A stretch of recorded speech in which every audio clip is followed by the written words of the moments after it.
إلا الله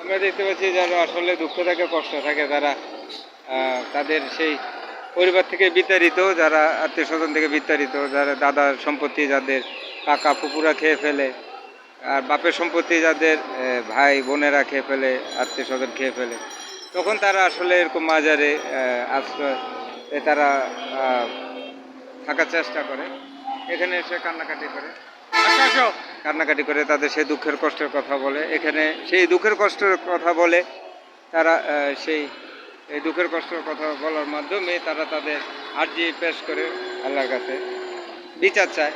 কিন্তু তারা আক্রমণ করে না, তারা সেই পরিবারের সম্পত্তি উদ্ধারের চেষ্টা করে না, পরিবারে তারা ফিরে যায় না, রাস্তায় রাস্তায় থাকে।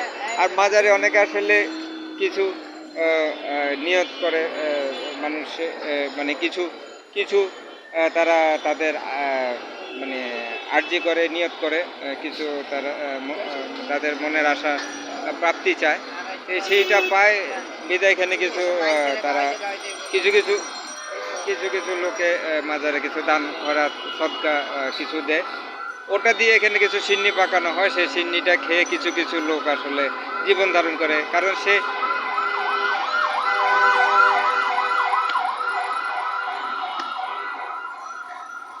তারা তাদের পরিবার ফেরত যেতে পারে না, সম্পত্তি উদ্ধার করতে পারে না, তাদের সে পরিবার পায় না, তখন তাদের সে কষ্ট শুনে তারা এভাবে মহান আল্লাহ তাআলার কাছে ফরিয়াদ করে, মাজারে এসে কান্নাকাটি করে, আল্লাহর কাছে তাদের আর্জি পেশ করে।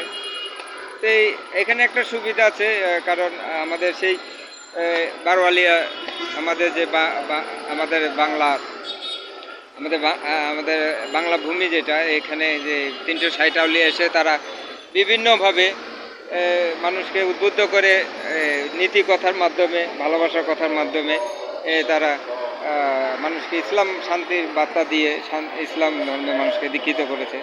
তো যার কারণে তাদের সেই মাজারগুলোতে মানুষ এখানে অনেক দান সদকা, মানে এখানে অনেক কিছু দেয়। তো ওইটা সিন্নি দেয়, তবরুক দেয়, সেই তবরুক সিন্নিগুলো খেয়ে এই পাগলরা আসলে বেঁচে থাকে। এই পাগলরা তাদের পরিবারে যেতে পারে না, তাদের সম্পত্তি ফেরত পায় না, কারণ তাদের দাদার সম্পত্তি তাদের কাকারা পুকুরা এগুলো দখল করে খেয়ে ফেলে, যার কারণে তারা ওগুলো উদ্ধার পায় না। আর বাবার সম্পত্তি তো ভাই বোনেরা খেয়ে ফেলে, ওগুলো উদ্ধার পায় না। তখন সে পাগলরা আসলে, আমি অনেক দিন এই পাগলদের সাথে ছিলাম, আমারও একই অবস্থা। এই পাগলরা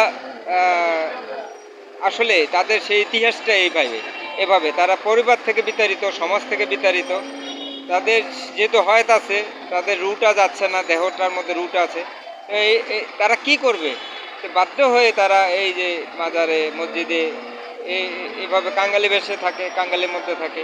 এখানে মানুষে তাদের বালা মুসিবত দূর করার জন্য মাজারে, মসজিদে কিছু তারা মানুষের যে দানটা করে, এই দানের টাকা দিয়ে এখানে কিছু